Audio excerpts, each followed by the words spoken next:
Film की शुरुआत होती है जीन से, जो एक हाई स्कूल का स्टूडेंट है और उसकी जिंदगी अभी भी उसे बहुत अच्छी लगती है, जैसे हम सबको तब लगता था कि हाई स्कूल के बाद सब कुछ आसान हो जाएगा। लेकिन उसे यह पता नहीं था कि जिंदगी में कितनी मुश्किलें आने वाली हैं। जीन हमें अपने स्कूल वाले ग्रुप के बारे में बताने लगता है, कुछ ऐसे लड़के जो उसी की तरह बेफिक्र हैं। सबसे पहले है डोंग। उसकी सारी दिलचस्पी बस खाने के इर्द गिर्द घूमती है, फिर भी वो बहुत अच्छा डांसर है। फिर है बन ऐसा लड़का जो पत्थर की तरह सोता है। फिर है जॉन, उसकी पूरी दुनिया बस लड़कियों के इर्द गिर्द घूमती है।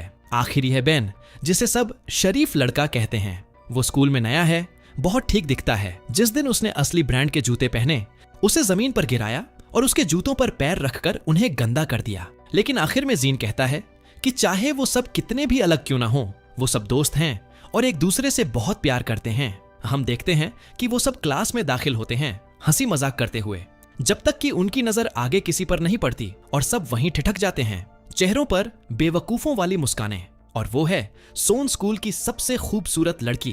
कहते हैं वो किसी केक के टुकड़े जैसी है, प्यारी, नरम, समझदार और क्लास की टॉपर। इसलिए स्कूल का हर लड़का उसे पसंद करता है, सिवाय जीन के। जब उसके दोस्त उसकी खूबसूरती की तारीफ करते हैं तो जीन बस चुप रहता है। वो अपने दोस्तों से कहता है कि सोन इतनी भी खास नहीं है, वो तो घमंडी है और खुद को बहुत अच्छा समझती है। उसने उसे कभी इम्प्रेस नहीं किया। थोड़ी ही देर में पहली क्लास शुरू होती है। टीचर आती है, बोर्ड की तरफ पीठ करती है और लिखने लगती है। जीन धीरे से जॉन को बुलाने की कोशिश करता है, लेकिन जॉन उसे नजरअंदाज कर देता है। तो जीन उस पर चीजें फेंकने लगता है और आखिर में दूध का पैकेट फेंक देता है। वो गलती से सोन की डेस्क पर जा गिरता है और दूध उस पर गिर जाता है। सोन चिल्ला उठती है।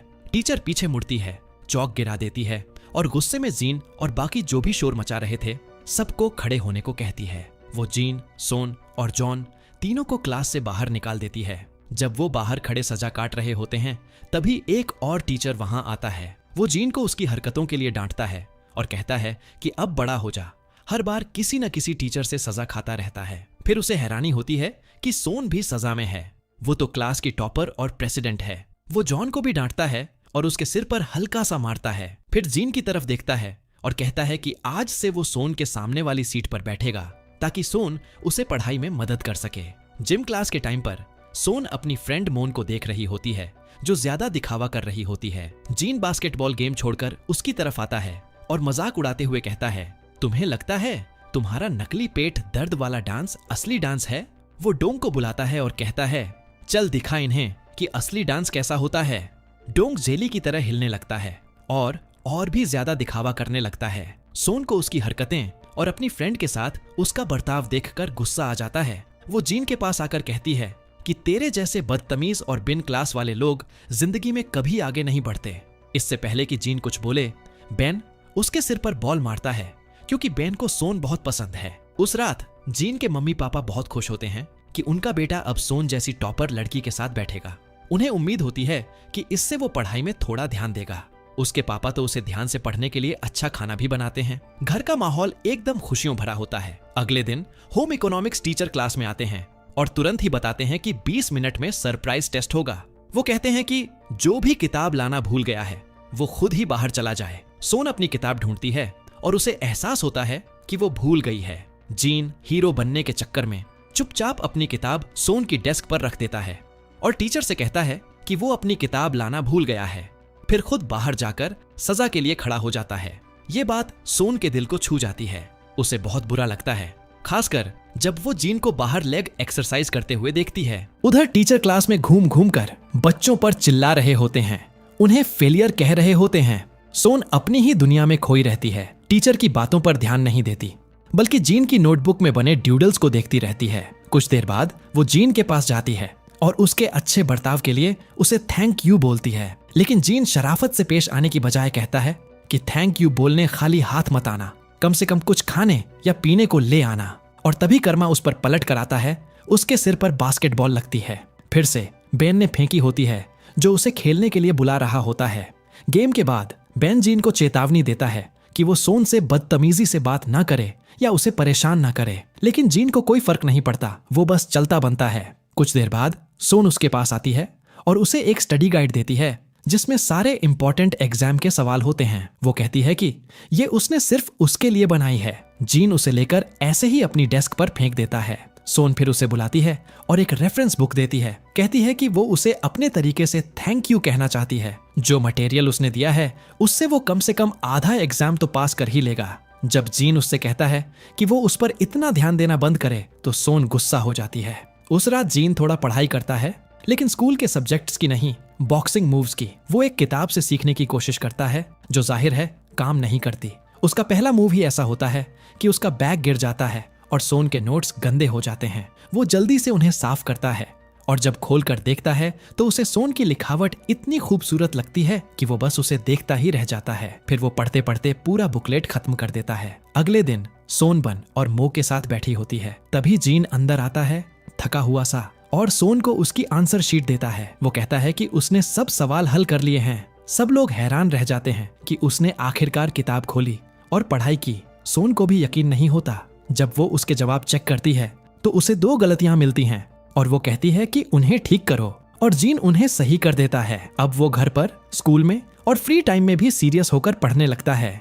एक दिन क्लास में चोरी हो जाती है। टीचर अंदर आता है और सबको बैठने को कहता है। फिर बोलता है कि आंखें बंद करो और सबके बैग चेक करने लगता है। जब वो डोंग का बैग चेक करता है तो उसमें ढेर सारा खाना मिलता है। वो उसका मजाक उड़ाने लगता है और उस पर पैसे चोरी करके खाना खरीदने का इल्जाम लगाता है। यहाँ तक कि उसके मोटे होने पर भी ताना मारता है। जीन गुस्से में पूछता है कि कितने पैसे चोरी हुए हैं, वो खुद चुका देगा, बस टीचर उसे तंग करना बंद करे।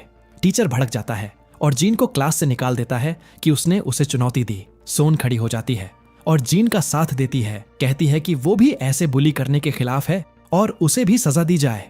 फिर डोंग, बन और बाकी सब भी उसके साथ खड़े हो जाते हैं और सबको मिलकर बाहर सजा मिलती है। सोन रो पड़ती है। ये उसका पहली बार सजा मिलना होता है, लेकिन बाकी सब उसे हंसाते हैं, मजाक करते हैं ताकि वो मुस्कुरा दे। जीन मानता है कि उसी पल उसे एहसास हुआ कि सोन सच में बहुत खूबसूरत लड़की है। कुछ समय बाद वो सब स्कूल ट्रिप पर जाते हैं। सब फोटो खींचते हैं, टाइम पास करते हैं। हमेशा की तरह बन पूरी ट्रिप में सोता रहता है और डोंग लगातार कुछ न कुछ खाता रहता है। जब जीन बोर हो जाता है तो वो वुडन हॉर्स नाम का गेम खेलने का आइडिया देता है, लेकिन वो गेम से ज्यादा सजा जैसा निकलता है। इसी के चलते बेन और जीन में झगड़ा हो जाता है और बेन सब लड़कियों के सामने जीन को मार देता है।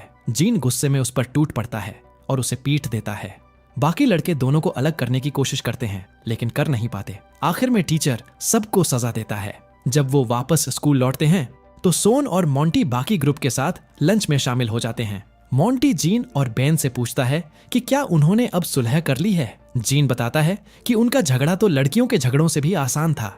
अगले दिन वो दोनों ऐसे बास्केटबॉल खेलते हैं जैसे कुछ हुआ ही नहीं। अचानक बन उन्हें बताता है कि पास वाले स्कूल में अब भूत प्रेत घूम रहे हैं। वो वहां हुई एक डरावनी कहानी सुनाता है। 2 लड़कियां रात में अकेली पढ़ रही थीं। तभी पीछे बैठी लड़की का लाल पेन गिर जाता है। जब वो नीचे झुककर पेन उठाने लगती है तो उसे दिखता है कि सामने बैठी लड़की के पैर ही नहीं है। वो डर जाती है और कई बार ऊपर नीचे देखती है, यकीन करने के लिए कि उसने सही देखा या नहीं। तभी लाइट चली जाती है। जब आखिरी बार उसने ऊपर देखा तो सामने वाली लड़की गायब थी और उसकी जगह वो बिना पैरों वाली लड़की का भूत उसके सामने खड़ा था, बहुत डरावने तरीके से। तब से लोग कहते हैं कि उन दोनों लड़कियों की आत्माएं अब भी उस स्कूल में भटकती हैं। ये सब सुनने के बाद मानी डर के मारे बन को थप्पड़ मार देती है और वहां से भाग जाती है। उसी दिन क्लास खत्म होने के बाद सोन जीन से बात करती है। वो कहती है कि फाइनल एग्जाम्स पास आ रहे हैं और पूछती है कि क्या वो उसके साथ स्कूल में देर तक रुकेगा ताकि वो पढ़ सके, क्योंकि वो आमतौर पर अकेली रहती है। उसे मनाने के लिए वो जीन को चैलेंज करती है। कहती है कि वैसे भी वो अच्छे से पढ़ नहीं पाएगा और न ही अच्छे नंबर ला पाएगा। चालाक लड़की उसकी कंपटीशन वाली स्पिरिट को जगा देती है। वो दोनों शर्त लगाते हैं, अगर जीन हार गया तो उसे अपना सिर मुंडवाना होगा और अगर सोन हारी तो उसे कुछ दिनों तक बाल खुला रखना होगा ताकि वो भूत जैसी लगे। जीन जानता है कि सोन ने ये चैलेंज बस इसलिए बनाया है क्योंकि वो स्कूल में देर तक अकेली नहीं रहना चाहती, लेकिन वो ये बात उससे कहता नहीं। समय के साथ जीन पहले से ज्यादा मेहनत से पढ़ाई करने लगता है।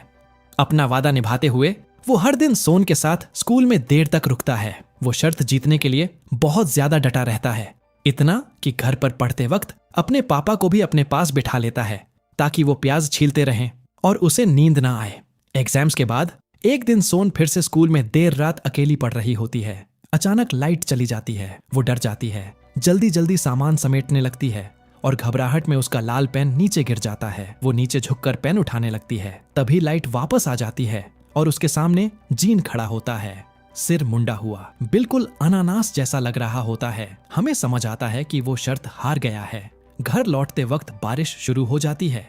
वो दोनों दौड़ते हैं और बस स्टॉप पर जाकर बारिश से बचने के लिए रुक जाते हैं। तभी एक गाड़ी तेजी से पानी के गड्ढे से गुजरती है और पूरा पानी जीन पर छपाक से गिर जाता है।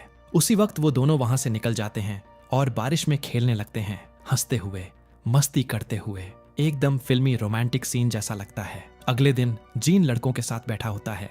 तभी सोन वहां से गुजरती है। उसके बाल खुले होते हैं और वो बहुत खूबसूरत लग रही होती है।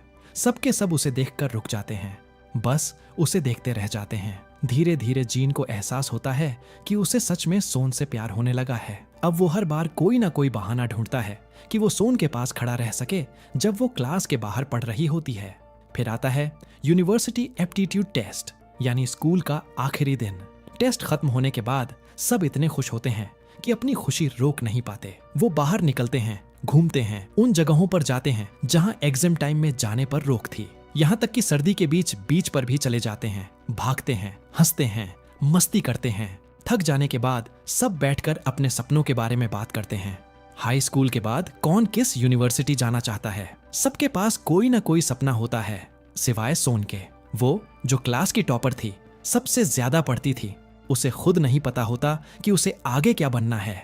यूनिवर्सिटी इंटरव्यू और ग्रेजुएशन वाले दिन सबको अपने मनपसंद कॉलेज में एडमिशन मिल जाता है। सब लोग हॉल से निकलकर जश्न मनाने लगते हैं, एक दूसरे पर रंग फेंकते हैं। सोन थोड़ी दूर मोन के साथ बैठी होती है। मोन उससे पूछती है कि वो चाहती है कि कौन उसे अपने प्यार का इजहार करे। सोन धीरे से कहती है कि उसे जीन से प्यार है और वो चाहती है कि वो दोनों साथ हों। इतने में लड़के वहां पहुंचते हैं और उन पर भी रंग फेंक देते हैं। जश्न के बाद जीन और सोन साथ में चले जाते हैं। रास्ते में जीन अपनी जेब से एक छोटा सा ब्रेसलेट निकालता है।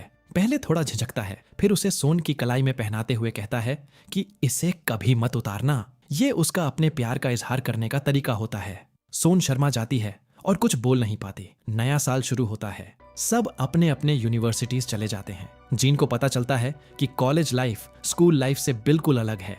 अब उसके पास बहुत फ्री टाइम होता है। वो बाहर जाता है, देर रात तक जागता है, शराब पीता है और पूरी तरह मस्ती में डूब जाता है। बदकिस्मती से वक्त के साथ उसका और सोन का रिश्ता फीका पड़ने लगता है। कई बार वो सोन का फोन नहीं उठा पाता क्योंकि वो बिजी होता है। कभी कभी जीन कॉल करता है तो सोन अवेलेबल नहीं होती। धीरे धीरे दोनों का बर्ताव एक दूसरे के लिए ठंडा पड़ने लगता है। एक दिन जीन एक साइट देखता है जो फेसबुक जैसी होती है और वहां उसे सोन की कुछ नई फोटोज दिखती हैं। वो देखता है कि हर फोटो में एक अजनबी लड़का है जो सोन के बहुत करीब बैठा है। जीन को जलन होती है और आखिरकार वो उसे रिप्लाई करता है। सोन बताती है कि वो कल उससे मिलने आ रही है क्योंकि उसे उसकी याद आ रही है।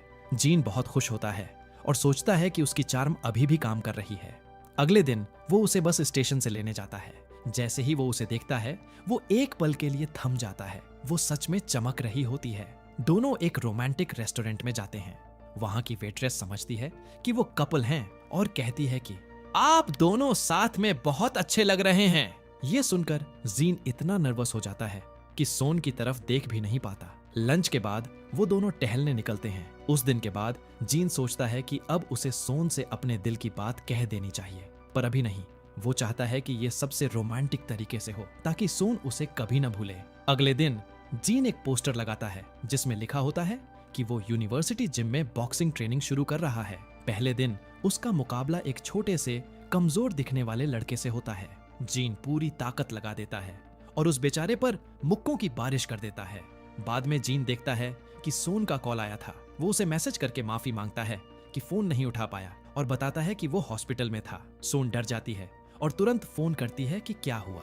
जीन बताता है कि उसने बॉक्सिंग ट्रेनिंग शुरू की है क्योंकि अगले महीने टूर्नामेंट में हिस्सा लेना चाहता है। वो समझाने की कोशिश करता है कि ये बस एक खेल है जिसे वो पसंद करता है और आगे बढ़ाना चाहता है। वो सोन से कहता है कि आकर उसका पहला मैच देखे, लेकिन सोन अब भी नहीं मानती और फोन काट देती है। फिर आता है मैच का दिन। जीन जो खुद को हीरो समझ रहा था, रिंग में बुरी तरह पिट जाता है। उसका विरोधी बिल्कुल भी रहम नहीं करता और बेल बजते ही उसे धो डालता है। सबसे बुरा ये होता है कि सोन वहां मौजूद होती है और ये सब अपनी आंखों से देखती है। मैच खत्म होने के बाद जीन बाहर आता है और सोन को ढूंढता है। वो कूल बनने की कोशिश करता है, ऐसे दिखाता है जैसे हार की कोई बात ही नहीं, पर सोन के चेहरे पर साफ झलकता है कि वो परेशान है। जीन उसे मनाने की कोशिश करता है और कहता है कि जब तुम मुझे जीतते हुए देखोगी तो तुम्हारा नजरिया बदल जाएगा। सोन उठती है और वहां से चली जाती है। जीन सोन से कहता है कि उसे बस एक मौका और दे दे। तभी पास बैठे दो शराबी लड़के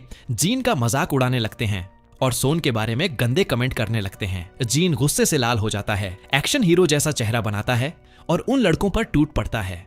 कुछ देर बाद जीन और सोन सड़क पर खड़े होते हैं। जीन के चेहरे पर साफ चोट के निशान दिख रहे होते हैं, फिर भी वो ऐसे मुस्कुरा रहा होता है जैसे कुछ हुआ ही नहीं। सोन गुस्से में बोल पड़ती है और उसे डांट देती है। वो कहती है, ये दूसरी बार है जब तुमने मेरी बात नहीं मानी। तुम बच्चे जैसी हरकतें कर रहे हो। अब तुम स्कूल में नहीं हो, थोड़ा बड़ा बनो, जिम्मेदारी से काम करो, बेवजह की लड़ाइयां छोड़ो। जीन झल्ला जाता है और चिल्लाकर कहता है, मैं ये सब इसीलिए कर रहा हूँ क्योंकि मैं तुमसे प्यार करता हूँ। मैं मजबूत बनना चाहता हूँ ताकि तुम्हारी हिफाजत कर सकूं।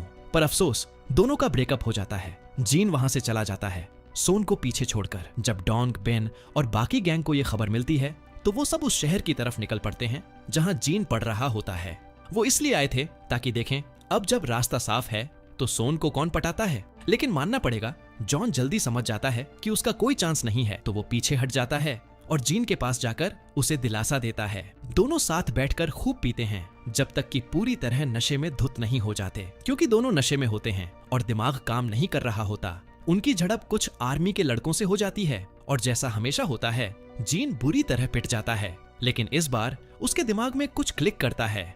उसे याद आता है कि उसके पापा ने कभी कहा था, अगर कोई लड़का सच में बड़ा होना चाहता है और जिम्मेदार बनना चाहता है तो उसे फौज में जाना चाहिए। बस जीन वही करता है। समय के साथ सख्त ट्रेनिंग के बीच जीन बदलने लगता है। वो एक लापरवाह लड़के से एक समझदार आदमी बन जाता है।